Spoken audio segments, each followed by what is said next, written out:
ಕೆಲ ಜಿಲ್ಲೆಗಳಲ್ಲಿ ಬಿರುಗಾಳಿ ಮತ್ತು ಮಳೆಯಿಂದ ಉಂಟಾದ ಭೀಕರ ಪ್ರವಾಹಕ್ಕೆ ಸಾವನ್ನಪ್ಪಿರುವವರ ಸಂಖ್ಯೆ 8ಕ್ಕೇರಿದೆ ಅಂತ ಜಿಲ್ಲಾ ಮ್ಯಾಜಿಸ್ಟ್ರೇಟ್ ಶುಕ್ರವಾರ ತಿಳಿಸಿದ್ದಾರೆ. ಇದಕ್ಕೂ ಮೊದಲು ನಳಂದದಲ್ಲಿ ಭೀಕರ ಚಂಡಮಾರುತ ಮತ್ತು ಮಳೆಗೆ ಸಾವನ್ನಪ್ಪಿದವರ ಸಂಖ್ಯೆ 22 ಆಗಿತ್ತು. ಮುಖ್ಯಮಂತ್ರಿ ನಿತೀಶ್ ಕುಮಾರ್ ಅವರು ಸಂತ್ರಸ್ತರ ಕುಟುಂಬಗಳಿಗೆ ಪರಿಹಾರ ನೀಡುವಂತೆ ನಿರ್ದೇಶಿಸಿದ್ದಾರೆ ಮತ್ತು ಆ ಪ್ರದೇಶದಲ್ಲಿನ ಬೆಳೆ ಮತ್ತು ವಸತಿ ಹಾನಿಯನ್ನು ನಿರ್ಣಯಿಸಲು ತಂಡವನ್ನು ಕಳಿಸಲಾಗಿದೆ.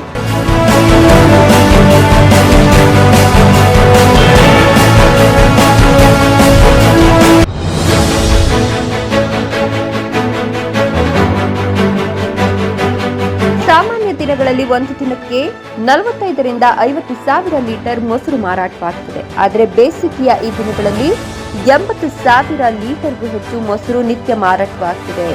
ಜಿಲ್ಲೆಯಲ್ಲಿ ರೈತರಿಂದ ಮಾರ್ಚ್ ತಿಂಗಳಲ್ಲಿ ಎಷ್ಟು ಹಾಲು ಉತ್ಪಾದನೆಯಾಗಿದೆ?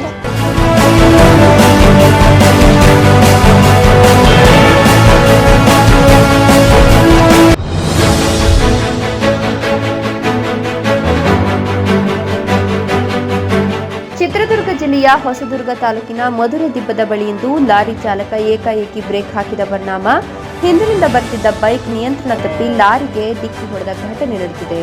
ದುರಂತದಲ್ಲಿ ಬೈಕ್ ಚಾಲಕ ಶಶಿಕುಮಾರ್ ಸ್ಥಳದಲ್ಲಿ ಮೃತಪಟ್ಟಿದ್ದಾನೆ. ಶಶಿಕುಮಾರ್ ಹೊಸದುರ್ಗದಿಂದ ಮಧುರೆ ಕಡೆಗೆ ಹೋಗುತ್ತಿದ್ದ ವೇಳೆ ಈ ಅವಘಡ ಸಂಭವಿಸಿದೆ. ಈ ಕುರಿತು ಹೊಸದುರ್ಗ ಠಾಣೆಯಲ್ಲಿ ಪ್ರಕರಣ ದಾಖಲಾಗಿದೆ.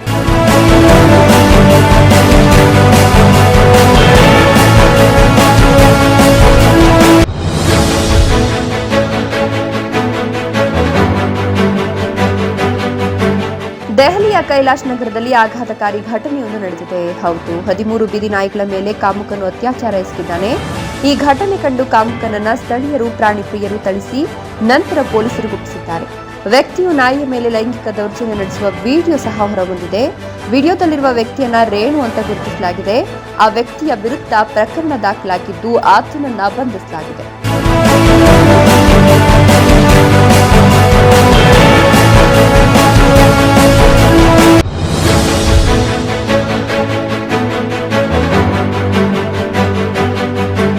ಬೊಲೆರೋ ಹಾಗೂ ಕೆಎಸ್ಆರ್ಟಿಸಿ ಬಸ್ ನಡುವೆ ನಡೆದ ಭೀಕರ ಅಪಘಾತ ಒಂದೇ ಕುಟುಂಬದ 4 ಮೃತಪಟ್ಟಿದ್ದಾರೆ. ಈ ಘಟನೆ ನಿನ್ನೆ ಯಾದಗಿರಿ ಜಿಲ್ಲೆಯ ಶಾಪುರ ತಾಲೂಕಿನ ಮದ್ದರಕ್ಕಿ ಬಳಿಯ ರಾಷ್ಟ್ರೀಯ ಹೆದ್ದಾರಿಯಲ್ಲಿ ನಡೆದಿದೆ.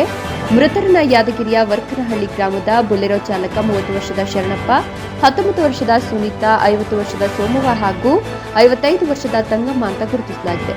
ಘಟನಾ ಸ್ಥಳಕ್ಕೆ ಎಸ್ಪಿ ಪೃಥ್ವಿಶಂಕರ್ ಭೇಟಿ ನೀಡಿ ಪರಿಶೀಲನೆ ನಡೆಸಿದ್ದಾರೆ. ಭೀಮರಾಯನಗುಡಿ ಪೊಲೀಸ್ ಠಾಣಾ ವ್ಯಾಪ್ತಿಯಲ್ಲಿ ಘಟನೆ ನಡೆದಿದೆ.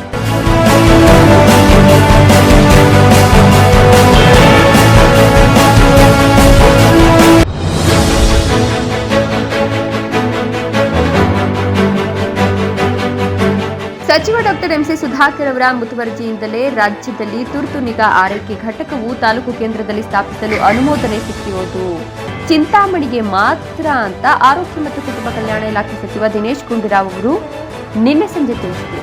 ನಗರದಲ್ಲಿ 50 ಹಾಸಿಗೆಗಳ ತುರ್ತು ನಿಗಾ ಆರೈಕಾ ಘಟಕ ಸ್ಥಾಪನೆಗೆ ಭೂಮಿ ಪೂಜೆಯನ್ನು ನೆರವೇರಿಸಿ ನಂತರ ಮಾತನಾಡಿ, ಇದು ಕೇಂದ್ರ ಮತ್ತು ರಾಜ್ಯ ಸರ್ಕಾರಗಳ ಸಂಯುಕ್ತಾಶ್ರಯದಲ್ಲಿ ನಡೆಯುವಂತಹ ಯೋಜನೆಯಾಗಿದೆ ಎಂದರು.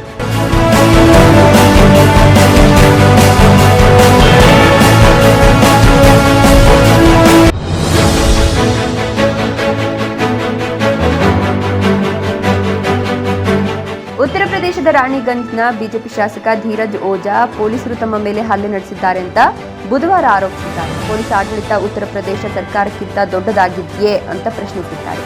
ಯಾವ ಕಾರಣಕ್ಕೆ ಈ ಹಲ್ಲೆ ನಡೆದಿದೆ ಎಂಬುದರ ಮಾಹಿತಿ ತಿಳಿದುಬಂದಿಲ್ಲ. ಆದರೆ ಶಾಸಕ ನಡು ರಸ್ತೆಯಲ್ಲಿ ಶರ್ಟ್ ಬಿಚ್ಚಿ ಪೊಲೀಸರ ವಿರುದ್ಧ ಪ್ರತಿಭಟಿಸಿದ್ದಾರೆ.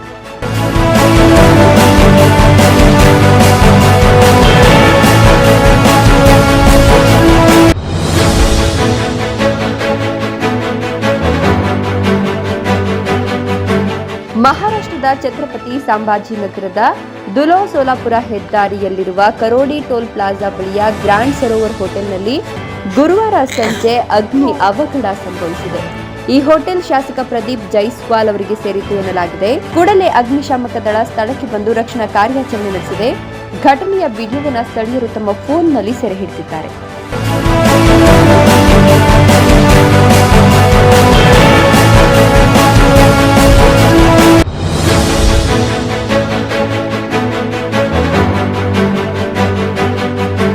ಬೆಳಗಾವಿಯ ಮೂಡಲಗಿ ಪೊಲೀಸ್ ಠಾಣಾ ವ್ಯಾಪ್ತಿಯಲ್ಲಿ ದುಷ್ಕರ್ಮಿಗಳು ರಾಜಾರೋಷವಾಗಿ ಲಾಂಗು ಮಚ್ಚು ಪ್ರದರ್ಶನ ಮಾಡಿದ್ದಾರೆ. ಇದನ್ನು ಪ್ರಶ್ನಿಸಿದ ಗ್ರಾಮಸ್ಥರ ಮೇಲೆ ಕೂಡ ಹಲ್ಲೆ ಮಾಡಲು ಯತ್ನಿಸಿದ ಘಟನೆ ಗುರುವಾರ ಸಂಜೆ ನಡೆದಿದೆ. ಇದರಿಂದ ಆಕ್ರೋಶಗೊಂಡ ಗ್ರಾಮಸ್ಥರು ಇಬ್ಬರನ್ನ ಹಿಡಿದು ಮೂಡಲಗಿ ಪೊಲೀಸರಿಗೆ ಒಪ್ಪಿಸಿದ್ದಾರೆ. ಘಟನೆಯ ವಿಡಿಯೋವನ್ನು ಸ್ಥಳೀಯರು ತಮ್ಮ ಫೋನ್ನಲ್ಲಿ ಸೆರೆ ಹಿಡಿದು ಸಾಮಾಜಿಕ ಜಾಲತಾಣದಲ್ಲಿ ಹಂಚಿಕೊಂಡಿದ್ದಾರೆ.